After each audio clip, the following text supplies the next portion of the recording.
Hello dear student, আজকে তোমাদের আমি পড়াশোনা কোনো বিষয় নিয়ে আলোচনা করতে আসিনি। আমি ২০০৬ সাল থেকে পড়াচ্ছি।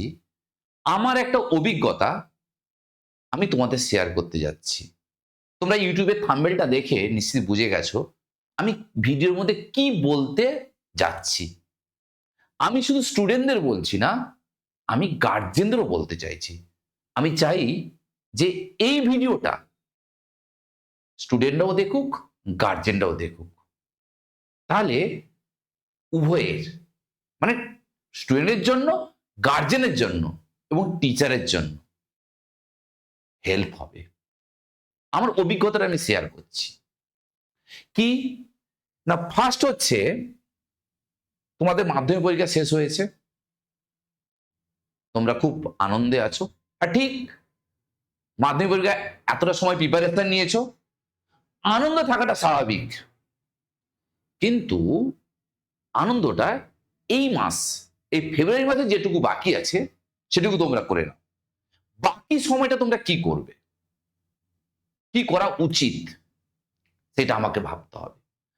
ফার্স্ট হচ্ছে কাজ আমাদের স্ট্রিম চয়েস। আমি কি নিয়ে পড়বো, আমি সায়েন্স না আর্টস না কমার্স। আমি কিন্তু সায়েন্স ফিজিক্স পড়াই, আমি ফিজিক্স টিচার। আমি সায়েন্স সম্বন্ধে বলবো। যারা সায়েন্স নিয়ে পড়ছো বা পড়তে চাইছো আমি তাদের কথা বলতে চাইছি, বা যারা সায়েন্স নিয়ে পড়তে কথা ভাবছো যে আমি পড়বো কি পড়বো না, এরকম জায়গায় দাঁড়িয়ে তাদের কথা ভাবতে চাইছি। এখন তোমাদের 11-12-এ 4টে সেমিস্টার হয়ে গেছে। সেমিস্টার 1, 2, 3, 4। সেমিস্টার 1-এ এমসিকিউ থাকবে, সেমিস্টার 2-তে ব্রড কোশ্চেন থাকবে, আবার সেমিস্টার 3-তে এমসিকিউ, আবার সেমিস্টার 4-এ হচ্ছে ব্রড কোশ্চেন থাকবে। এবং সেমিস্টার 3 এবং সেমিস্টার 4 মিলিয়ে আমাদের মার্কশিটটা তৈরি হবে। মানে তোমার পড়াশোনার প্যারামিটার তৈরি হবে। সেটা কি? মার্কশিট। এবার এই যে স্ট্রিমটা আমি চুজ করব, যারা ভাবছো যে আমি কনফার্ম ইঞ্জিনিয়ারিং দেব, তাহলে ফিজিক্স রাখতে হবে, কেমিস্ট্রি রাখতে হবে এবং ম্যাথমেটিক্স রাখতে হবে। এবার বায়োলজি রাখবে কি রাখবে না, বা কম্পিউটার রাখবে কি রাখবে না। যদি তুমি মনে করো যে আমি ইঞ্জিনিয়ারিং পড়বো, তাহলে তুমি বায়োলজি রাখা দরকার নেই। তুমি তাহলে কি করো না, তুমি কম্পিউটার রাখো। তাহলে তোমার ইঞ্জিনিয়ারিং ক্ষেত্রে কিন্তু তোমার হেল্প হবে। কিন্তু তুমি যদি ভাবো না আমি মেডিকেল লাইনে যাব, তাহলে তুমি ফিজিক্স, কেমিস্ট্রি, ম্যাথ, বায়োলজি নাও। অনেকে আছে আমি দেখেছি, তারা ফিজিক্স নিয়েছে, কেমিস্ট্রি নিয়েছে, তারা বায়োলজি নিয়েছে, কিন্তু ম্যাথটা নেয়নি তারা। তাতে কিন্তু ফিজিক্স, কেমিস্ট্রি এই পোর্শনটা কিন্তু বুঝতে অসুবিধা হয়ে যাবে। যদি যদি তোমার মনে হয় যে ম্যাথটা, আমি বলবো ম্যাথটা রাখো। যদি খুবই অসুবিধে মনে হয় যে না আমি ম্যাথটা নিতে পারছি না, আমার পক্ষে সম্ভব নয়, আমার খুব কঠিন লাগে, ঠিক আছে ম্যাথটা তুমি বাদ দিয়ে দাও। কিন্তু কোনো একটা প্রফেশনাল টিচারের সঙ্গে তোমাকে জুড়ে থাকতে হবে যে ম্যাথ শেখায়। হ্যাঁ, ম্যাথ স্যার যদি 50টা অঙ্ক করায় তুই 5টা অঙ্ক করবে, কিন্তু নিউমেরিক্যাল গুলো শিখবে। তার জন্য তো ফিজিক্সে কাজে লাগবে, কেমিস্ট্রিতে কাজে লাগবে, নাহলে তুমি ফিজিক্স বা কেমিস্ট্রিতে তুমি ইন্টারেস্ট পাবে না। অনেক টিচার আছে, আমি বলছি না, অনেক টিচার আছে বলে দেয় না না না না দরকার নেই, ওই ম্যাথ ছাড়াই ফিজিক্স কেমিস্ট্রি হয়ে যাবে। এটা সম্পূর্ণ মিথ্যে কথা। তুমি যদি ফিজিক্সে ভালো নাম্বার না তুলতে পারো, বিশেষ করে ফিজিক্সে, তাহলে তুমি কিন্তু মেডিকেলে চান্স পাওয়ার কোনো চান্সই নেই। এবং ফিজিক্সে তোমাকে সঠিক নাম্বার তুলতে গেলে বোর্ডে কেন, জয়েন্টে কেন, তোমাকে কিন্তু ম্যাথমেটিক্সটা তোমাকে জানতে। আমি বলছি না যে তোমাকে ম্যাথমেটিক্স নেওয়ার তো কথা, আমি বলবোই তুমি ম্যাথমেটিক্স নাও। যদি তুমি নিতে না চাও, একান্ত একান্ত যদি না চাও, তোমার কাছে একটাই অপশন খোলা আছে। সে অপশনটা কি না, তুমি কোনো প্রফেশনাল টিচারের কাছে, ও দাদা বৌদি, পাশের বাড়ির দিদি, ওদের কাছে একটু ম্যাথ শিখে নেবো, হয় না।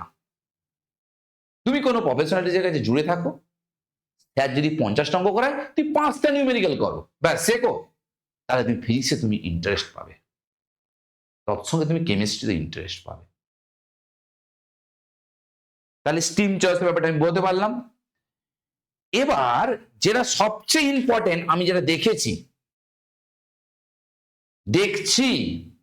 আমি 2006 সাল থেকে দেখছি যে আমি হেডিংটা করেছি যে সায়েন্সটা এখন নেব না রেজাল্ট বেরোনোর পর নেব। আমি বলবো সায়েন্স তুমি যত তাড়াতাড়ি পারো মানে তুমি কাল থেকে পারলে তুমি শুরু করো।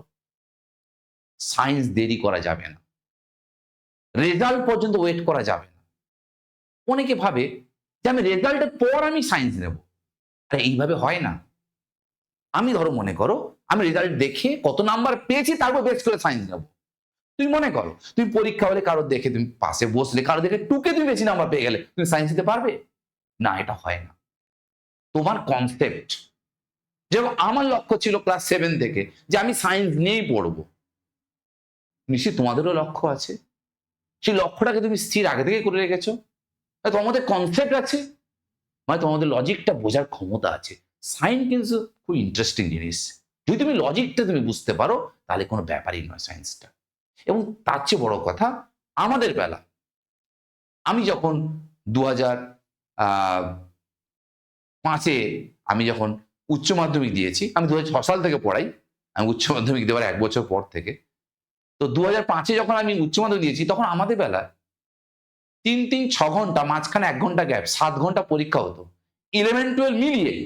এখন তোমাদের সেমিস্টার করে দিয়েছে, মানে ফার্স্ট সেমিস্টার হয়ে গেলে ভুলে যাও, সেকেন্ড সেমিস্টার এখন হবে, সেকেন্ড সেমিস্টার টুকুর জন্য পড়ো, থার্ড সেমিস্টার এখন হবে, থার্ড সেমিস্টারের জন্য পড়ো, ওর বাকিটা পড়তে হবে না। কিন্তু জয়েন্টে কিন্তু পুরোটা লাগবে। কিন্তু জয়েন্ট বলো যাই বলো, মেন কনসেপ্ট তৈরি করবে বোর্ড। আগে যদি বোর্ডের যদি কনসেপ্ট না থাকে, একটা বিল্ডিং এর যদি স্ট্রাকচার না ঠিক থাকে, আমি যতই বাড়িতে আমি ডিজাইন করি না কেন, যত আমি ভালো করে বাড়িটা ভেতরটা সাজাই না কেন, বিল্ডিং টিকে থাকবে না, লাভ হবে না। এবার এই সায়েন্স দেরি করে শুরু করা বা আগে শুরু করা, তার কি গুড এফেক্ট আছে, কি ব্যাড এফেক্ট আছে, সেটা আমরা আলোচনা করব। তো আমি পয়েন্টগুলো এই কারণে লিখে রেখেছি যাতে আমি কোনটা ভিডিওর মধ্যে বলতে যাতে ভুলে না যাই। এবার ফার্স্ট হচ্ছে স্পিড কন্ট্রোল। দেখ, বাড়িতে ছোট বাচ্চা, তার জ্বর এসছে, ডাক্তার বলবে তুমি সুমল মানে প্যারাসিটামল একটা তুমি 5 ড্রপ দাও, 6 ড্রপ দাও। বাচ্চার একটু বয়স বাড়লো, তখন ডাক্তার বলবে তুমি P25 দাও। আর একটু বাচ্চাটা বয়স বাড়লো, তখন বলবে তুমি P500 দাও। আর একটু বয়স বাড়লো, তখন ডাক্তার বলবে জ্বর এসছে, আচ্ছা তুমি P625 দাও, প্যারাসিটামল 650 দাও। তাহলে কথাটা হচ্ছে এটা, আমাদের যে সিলেবাস আছে, আমাদের সিলেবাসটা আছে, আমরা কি করতে হবে, প্রথমে তোমরা মানে তোমাদের বয়স দিক দিয়ে তোমরা বড় হয়ে গেছো, এটা নিশ্চিত, এটা নিয়ে কোনো অসুবিধা নেই। বয়সের দিক দিয়ে তোমার বড়, ওখানে তুমি প্যারাসিটামল 650 তুমি খেতেই পারো। যে 11-এ উঠবে প্যারাসিটামল 650 খেতেই পারো, কোনো প্রবলেম নেই। কিন্তু আমি পড়াশোনা বয়স বলছি না, না না, কোন বয়সটা বলছি, পড়াশোনা কি বয়স কথা বলছি।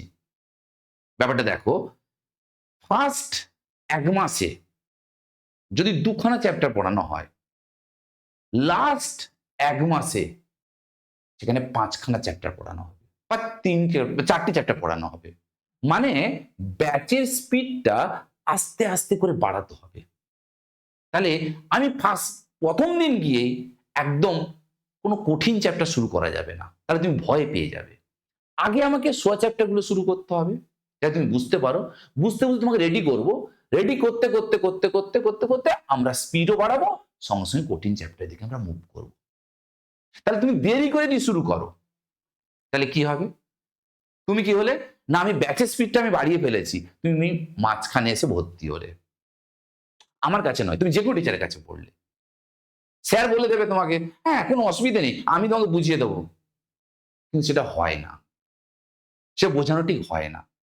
আমি যদি প্রথম থেকে পড়ি তাহলে সেই আমি স্পিডটা কন্ট্রোল করতে পারবো, নাহলে স্পিড কন্ট্রোল করা যাবে না। আমি মাঝখানে দিয়ে পড়ে যাই, মানে আমি ব্যাপারটা বলতে চাইছি এটাই, তোমরা ক্লাস 10 পাস করেছো মানে ভাবো একটা খালের এপার ওপার পাস করেছো।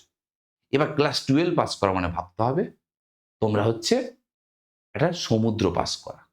হায়ার সেকেন্ডারি কথা অর্থ কি? উচ্চশিক্ষার প্রাথমিক পর্ব, মানে উচ্চশিক্ষার জন্য তোমরা তৈরি হবে, তার প্রাথমিক পর্ব হচ্ছে হায়ার সেকেন্ডারি, মানে যেটা 11 দিয়ে শুরু হবে। এবার এই স্পিড কন্ট্রোলে তুমি সমস্যায় পড়ে যাবে। তুমি মাঝখানে ঢুকে গেলে হাই স্পিড ব্যাচ তুমি ধরতে পারলে না। এবার তুমি বলবে না স্যার, তাহলে আমি দেরি করে ভর্তি হয়েছি, আমি অন্য কোনো ব্যাচে আমি তাহলে শুরু করতে পারি, যে ব্যাচটা নতুন ভাবে শুরু হচ্ছে। দেখো সেক্ষেত্রে তোমার কি হবে, টাইম সিলেকশনে খুব প্রবলেম হয়ে যাবে ব্যাচে। কারণ তোমার কাছে ফিজিক্সে একটা টিচার থাকবে, ম্যাথ থাকবে, কেমিস্ট্রি থাকবে, বায়োলজি থাকবে, ইংলিশ থাকবে, বাংলা থাকবে এবং প্লাস জয়েন্টের। তখন তুমি যে ব্যাচ নতুন করে শুরু করছে কোনো টিচার, তুমি ওই ব্যাচে গিয়ে তুমি ঢুকতে পারবে না। আরেকটা কথা মাথায় রাখতে হবে, টিচার একই টাইমের মধ্যে সেটা পড়াবে, তাকে কিন্তু অটোমেটিক্যালি স্পিড বাড়াতে হবে, কারণ টাইমের মধ্যে সিলেবাসটাও শেষ করতে হবে। তাহলে সবচেয়ে বেস্ট কি, আমাকে আমাকে মানে রেজাল্টের বেরোনোর অনেক আগে আমি বলবো কাল থেকেই শুরু করে দাও, নিজেরাই পড়তে শুরু করো। তারপর টিচাররা নিশ্চিত, যখন তুমি যে টিচার কাছে ভর্তি হবে টিচাররা টাইম বলে দেবে, যতটা তাড়াতাড়ি করে ক্লাস শুরু করা যায়। এবার বেসিক কনসেপ্ট অফ ম্যাথ, এই পয়েন্টটা কি না, ব্যাপারটা এটাই যে আমাদের সিলেবাসটা এমন, ফিজিক্স বিশেষ করে ম্যাথ না জানলে কিন্তু ফিজিক্স করা কঠিন কাজ। এবং ম্যাথের যে পোর্শনটা লাগবে সেটা ম্যাথ স্যার শেখাবে বছরের শেষে, কিন্তু আমার লাগবে বছরের শুরু। তাহলে আমি কি করব, ম্যাথের কনসেপ্টটা আমরা আগেই দিয়ে দেবো। তুমি দেরি করে যদি ভর্তি হও তাহলে তুমি ওই কনসেপ্টটা পেলে না। আর তোমাকে তো বললাম যে আমার কাছে ইউটিউবে ভিডিও রেকর্ডিং আছে, ভিডিওটা দিয়ে দিলাম, কিন্তু দিয়ে দিলাম মানে তুমি সামনাসামনি আমার কাছে বসে শেখা যে জিনিসটা, আর বাড়িতে বসে মানে ভিডিও দেখে শেখা, তোর মধ্যে পার্থক্য আছে। এবং কোনো স্যার যদি বলে থাকে না তোমাকে পরে আমি করে দেবো, কিন্তু স্টার্টিং এ স্যার যে পরিমাণ ফোর্স দিয়ে বা যে পরিমাণ এফিসিয়েন্সি দিয়ে তোমাকে শেখাবে, লাস্টের দিকে সেই এফিসিয়েন্সি দেবে না এবং তোমার কাছেও সেই পেশেন্সও থাকবে না। কারণ আমাদের কাছে টাইমটা হচ্ছে মেন ফ্যাক্টর, এটা তোমাকে মাথায় রাখতে হবে। তাহলে এই বেসিক কনসেপ্ট অফ ম্যাথ আমরা আগে শেখাই, তাহলে তুমি ওখান থেকে কি হয়ে যাচ্ছ, পিছিয়ে পড়ছো। এই জিনিসটা করলে হবে না, তোমাকে আগেই শুরু করতে হবে। এবার হচ্ছে ডিসিশন মেকিং টাইম। যারা ভাবছো যে আমি সায়েন্স নেব কি নেব না, তারা এই 3 মাস সময় পেয়ে যাচ্ছ, তারা দেখে নাও যে আমি সায়েন্স নিতে পারছি কি পারছি না, কতটা আমার পক্ষে সুটেবল হচ্ছে। কিন্তু তুমি যদি রেজাল্ট আউটে পড়া শুরু করো, তোমার কাছে অপশন থাকবে না, তোমাকে নিতেই হবে। তুমি নাও পারো, তোমাকে নিতেই হবে। তাহলে এখন আমার কি আছে, আমি আগে থেকে যদি শুরু করি তাহলে আমার কাছে অপশন পেয়ে যাবো আমি, যে আমি কয়েকদিন চেষ্টা করে দেখি যে আমি নিতে পারলাম কিনা। আমি তাদের কথা বলছি যারা ভাবছে মানে ঝুলে আছে যে আমি নিতে পারবো, আমি চেষ্টা করে কি পারতে পারি, খুব কনফিউজড আছে, আমি তাদের কথা বলছি। আর যারা আছে একদম শিওর যে নেব, তাদের কোনো ব্যাপারই নয়। তাহলে এই জিনিসটা মাথায় রাখতে হবে যে আমি ডিসিশন মেকিং টাইম, আমার কাছে এই সায়েন্স নেওয়ার ডিসিশনটা যে নিতে পারবো কি পারবো না আমি বুঝতে পারছি না, আমার মধ্যে কনফিডেন্স নেই, কিন্তু আমি টাইম পেয়ে যাচ্ছি ওই সময়টা, যদি রেজাল্ট আউটের আগে আমি শুরু করছি তাহলে আমি ডিসিশন নিতে পারবো। এটা একটা মেন ইম্পর্টেন্ট পয়েন্ট। সায়েন্স কিন্তু ডিফিকাল্ট নয়, সায়েন্স কঠিন নয়, সায়েন্সে লজিক আছে। লজিক মানে আমি এটা বলতে চাইছি, তোকে যদি বলি 20 থেকে 10 বিয়োগ কর, তুই কত করবি? 10। তাহলে এই যে বিয়োগটা তুই জানিস, যদি বলি 50 থেকে তুই 40 বিয়োগ কর, তুই বিয়োগ করতে পারবি, কারণ লজিকটা শিখে গেছিস। যদি বলি এটা 4 নাম্বার মুখস্থ কর, তোর কিন্তু একদিনে মুখস্থ হবে না কিন্তু, কারণ ওখানে লজিক নেই। সায়েন্সের লজিক আছে এবং সঠিক তোমাকে গাইডেন্স পেতে হবে, মানে সঠিক টিচার দরকার এবং সঠিক সময়ে ক্লাস শুরু করা দরকার। হ্যাঁ, তুমি যে টিচারের কাছে তুমি পড়া ভালো বুঝতে পারবে, যে টিচার তোমাকে সঠিকভাবে গাইড করতে হবে, তুমি সেই টিচারের কাছেই পড়ো। এটা তোমাকে মাথায় রাখতে হবে। এবার যেটা বলছে অ্যাবাউট ফিউচার, তোমার ফিউচারটা কি এটা তোমাকে চিন্তা করতে হবে। দেখো, দিনের শেষে টাকাই শেষ কথা বলে। কথাটা শুনলে হয়তো খারাপ লাগবে, এটাই ঠিক, এটাই বাস্তব। আমি আমি লাস্টে, বছরের শেষে, জীবনের শেষে, না জীবনের শেষে বলা ভুল, যে আমি দিনের শেষে আমার টাকাটাই দরকার। আমাকে দেখতে হবে কোনটাতে তাড়াতাড়ি করে আমি এস্টাবলিশ হতে পারবো, কোনটাতে আমার ফিউচার তৈরি করতে পারবো, সেটা তোমাকে মাথায় রাখতে হবে।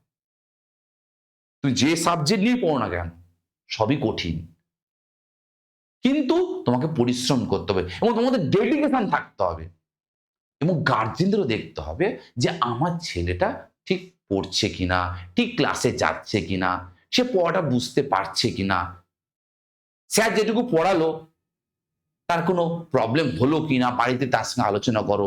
যদি সেই প্রবলেমগুলো স্যারকে বলো যে স্যার ওই পড়াটা সে বুঝতে পারলো না, স্যার একটু আরেকবার বলে দিন। সেই জিনিসটার কিন্তু গার্জেন, স্টুডেন্ট এবং টিচারের মধ্যে একটা কম্বিনেশন থাকা দরকার। পরের কি পয়েন্ট বলছি দেখ, what kind of sacrifice do you have to make after choosing the science. Science নেওয়ার পর কি আমাকে স্যাক্রিফাইস করতে হবে। দেখ, আমার এই পড়ানো অভিজ্ঞতাতে আমার একটা জিনিস খুব মেমোরাইজড আছে। একটা স্টুডেন্ট ক্লাসে আসেনি, আমি ওকে জিজ্ঞেস করলাম, বাবু তুই ক্লাসে কেন আসিসনি? ও বলল, কালকে আমার মামির জন্মদিন ছিল, কালকে মামির জন্মদিন, কালকে আমার বন্ধুর জন্মদিন, কালকে দাদুর বিয়ে। কথা শুনলে তো খারাপ লাগবে, এসব করলে হবে না, এগুলো স্যাক্রিফাইস করতে হবে। এগুলোকে নয়েজ বলে, তোমার সায়েন্স পড়ে গেলে নয়েজ বলে। এই জিনিসগুলো তোমাকে স্যাক্রিফাইস করতে হবে। এটা সায়েন্স না, কিন্তু টার্ম এন্ড কন্ডিশন। এই জিনিসগুলো কিন্তু করলে হবে না। তোমার ডেডিকেশন নিতে হবে এবং তোমাকে ফলো করতে হবে কোন জিনিস তোমাকে বাধা দিচ্ছে, নয়েজ তৈরি করছে, সেই জিনিসগুলোকে সরিয়ে ফেলতে হবে। আমি বেশ কিছুদিন আগে এই বিডি স্কুলে একটা ফার্স্ট বয় আমার কাছে পড়তো। তো সে আমাকে, তখন হোয়াটসঅ্যাপ ছিল, সে আমাকে নিউমেরিক্যাল গুলো মেল করে পাঠাতো। তো আমি একদিন ওকে জিজ্ঞেস করলাম, তুই নিউমেরিক্যাল গুলো মেল করে কেন পাঠাস, তুই হোয়াটসঅ্যাপ কেন করিস না আমাকে?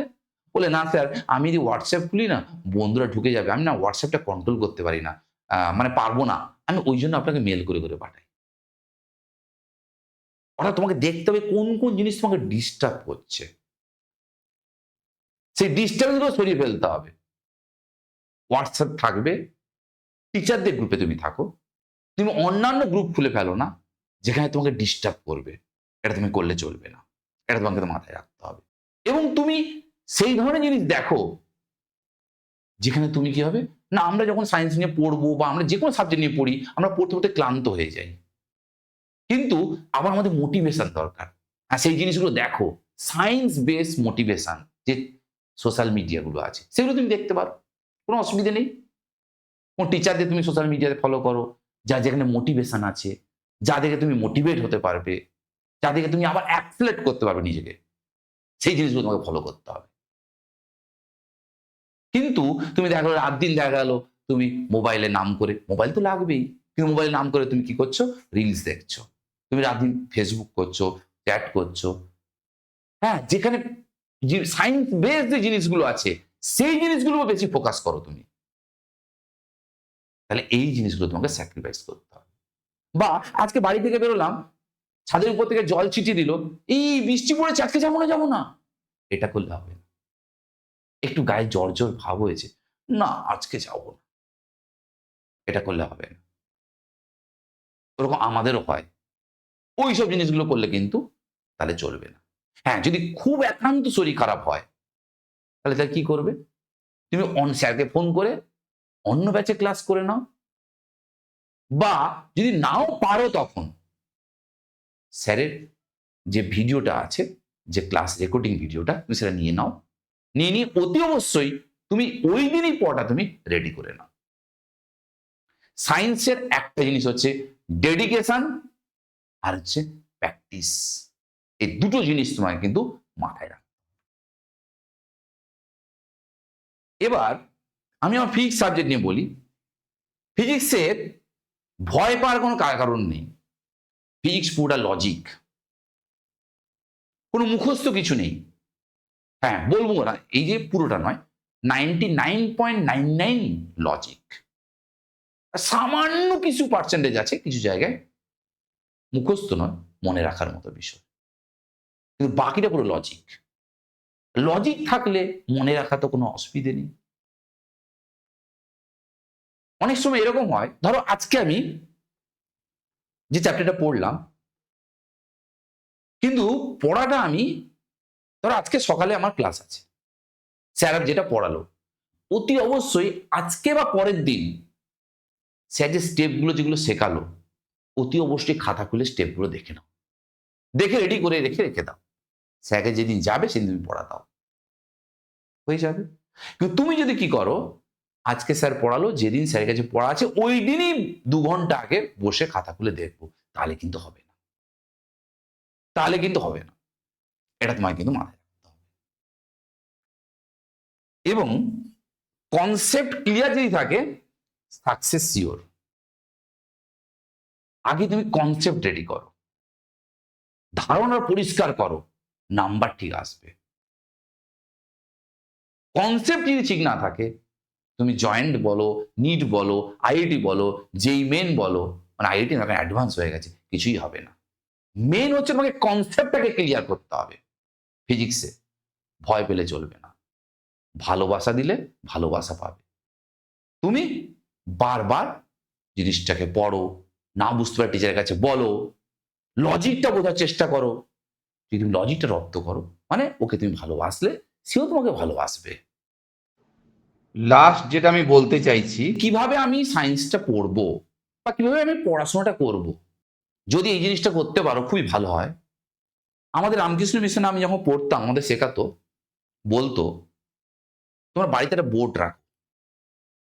আমি দেওয়ালে বোর্ড টাঙিয়ে রাখলাম।